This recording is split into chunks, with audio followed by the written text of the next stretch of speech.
Hello दोस्तों, नमस्कार। आप सभी का स्वागत है अपने यूट्यूब चैनल पर। दोस्तों, सबसे पहले सावन का महीना चल रहा है। आप सभी को सावन के महीने की बहुत सारी शुभकामनाएं। बाबा विश्वनाथ की कृपा आप पर और आपके सभी परिवार पर बनी रहे। चलो दोस्तों, आज की वीडियो में हम बताएंगे कि शिवलिंग पर अनाज चढ़ाने के फायदे क्या होते हैं। दोस्तों, हमारे सनातन धर्म में जितने भी देवी देवता हैं, उनमें से सबसे शीघ्र अगर प्रश्न होने वाले कोई भगवान हैं तो वो हैं देवादिदेव महादेव। कहा जाता है कि ब्रह्मा को प्रश्न करने से ब्रह्मा आपको उतना ही देंगे जितना श्री हरि विष्णु की आज्ञा होगी, और श्री हरि विष्णु को प्रश्न करने से आपको उतना ही मिलेगा जितना आपके भाग्य में होगा।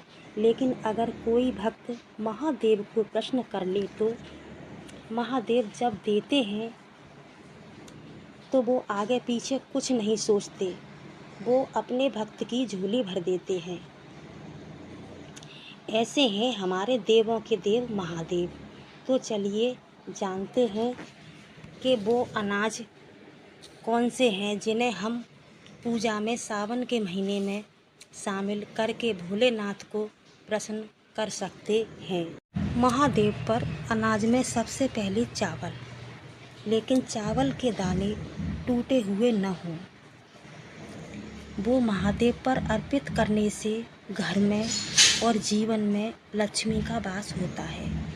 जब आप चावल चढ़ाएं शिवलिंग पर, तब श्री शिवाय नमस्तोभ्यम या फिर ओम नमः शिवाय बोलते हुए ही चढ़ाएं। इसी प्रकार काले तिल का प्रयोग महादेव की पूजा में किया जाता है।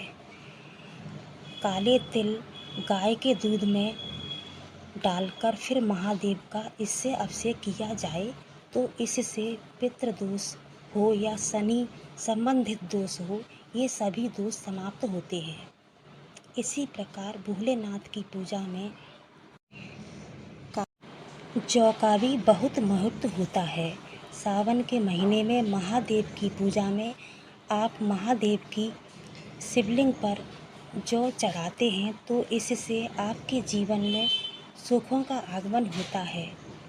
महादेव की शिवलिंग पर गेहूं चढ़ाने से संतान की प्राप्ति होती है, संतान की उन्नति तथा प्रगति होती है।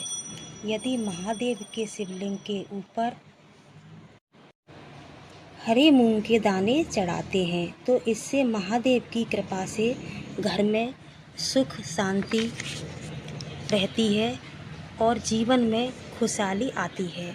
हरे मूंग के दाने शिवलिंग पर अर्पित करने से भगवान भोलेनाथ के साथ साथ माता पार्वती भी प्रसन्न होती हैं तथा जीवन में आने वाली कोई भी बाधा समाप्त हो जाती है।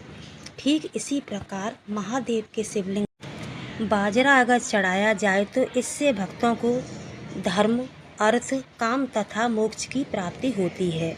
अर्थात बाजरे को शिवलिंग पर चढ़ाया जाए तो इससे आपको धर्म का पुण्य तो अवश्य मिलेगा, आपको धन की भी प्राप्ति होगी और आपकी सारी मनोकामनाएं पूरी होंगी। इसके अलावा अरहर के पत्ते होते हैं, इससे भी महादेव के शिवलिंग का श्रृंगार किया जाता है। शिव महापुराण के अंतर्गत वर्णन किया गया है कि यदि कोई भी भक्त महादेव के शिवलिंग पर अरहर के पत्ते समर्पित कर दे तो ये माना जाता है कि आपके जीवन में सुख समृद्धि के साथ साथ कई प्रकार के वैभव का अनुभव आप करेंगे। महादेव बहुत ही दयालु हैं और अपने भक्तों पर अवश्य ही कृपा करते हैं। यदि सावन के महीने में भगवान भोलेनाथ की पूजा आराधना अक्षत, भस्म, धूप, दीप, बेलपत्र, भांग, धतूरा इत्यादि द्वारा किया जाए तो भक्तों की मन की सारी मनोकामनाएं पूरी होती हैं तथा बाबा की कृपा से भक्त निरंतर उन्नति तथा प्रगति की राह चलता है। जो भी अन्य के बारे में बताया आपको इस वीडियो में, ये सभी महादेव की पूजा में आप अगर शामिल कर लें तो अच्छा रहेगा। क्योंकि कई बार ऐसा होता है कि बेलपत्र नहीं मिल रहा है, धतूरा भी नहीं मिल रहा है, लेकिन ये अनाज तो हम जुटा ही सकते हैं। तो इन अनाजों को आप इकट्ठा करके और महादेव के शिवलिंग पर समर्पित करें। सावन के महीने में महादेव के शिवलिंग पर 1 से 8 वस्तुएं, कोई भी चीज़ आप चढ़ा रहे हैं तो 1 से 8 की संख्या में ही चढ़ाएं, तो इससे अखंड फल की प्राप्ति होगी। 1 से 8 चीज़ें चढ़ाने से विशेष महत्व सावन के महीने में बताया गया है। तो इनमें से कोई भी अनाज आप चढ़ाते हैं तो कोशिश यही करें कि 1 से 8 की संख्या में ही चढ़ाएं। इससे आपको विशेष कृपा की प्राप्ति होगी